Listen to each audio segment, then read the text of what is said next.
दोस्तों, शबरी का जिक्र तो आपने रामायण के दौरान सुना, जाना और पढ़ा ही होगा। आइए आज जानते हैं उनके बारे में विस्तार से। शबरी श्री राम की परम भक्त थी, जिन्होंने राम को अपने झूठे बेर खिलाए थे। शबरी का असली नाम शमना था। वह भील समुदाय के शबर जाति से संबंध रखती थी। इसी कारण कालांतर में उनका नाम शबरी पड़ा। उनके पिता भीलों के मुखिया थे। शमना का विवाह एक भील कुमार से तय हुआ था। विवाह से पहले कई 100 पशु बलि के लिए लाए गए, जिन्हें देख शमना बड़ी आहत हुई।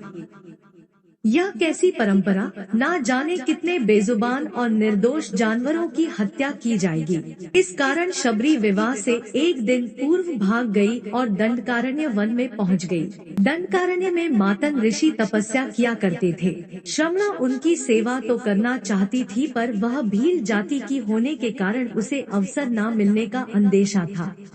फिर भी शबरी सुबह सुबह ऋषियों के उठने से पहले उनके आश्रम से नदी तक का रास्ता साफ कर देती थी।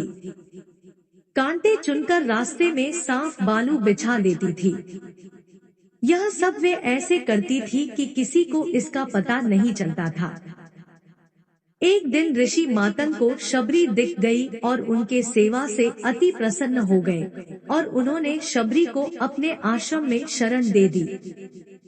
जब मतंग का अंत समय आया तो उन्होंने शबरी से कहा कि वे अपने आश्रम में ही भगवान राम की प्रतीक्षा करें, वे उनसे मिलने जरूर आएंगे। मतंग ऋषि की मौत के बाद शबरी का समय भगवान राम की प्रतीक्षा में बीतने लगा। वह अपना आश्रम एकदम साफ रखती थी। रोज उस रास्ते में फूल डालती जिस रास्ते प्रभु राम को आना था, और रोज मीठे बेर तोड़कर लाती थी। बेर में कीड़े न हो और वह खट्टा न हो, इसके लिए वह एक एक बेर चक्कर तोड़ती थी। ऐसा करते करते कई साल बीत गए। एक दिन शबरी को पता चला कि 2 सुंदर युवक उन्हें ढूंढ रहे हैं।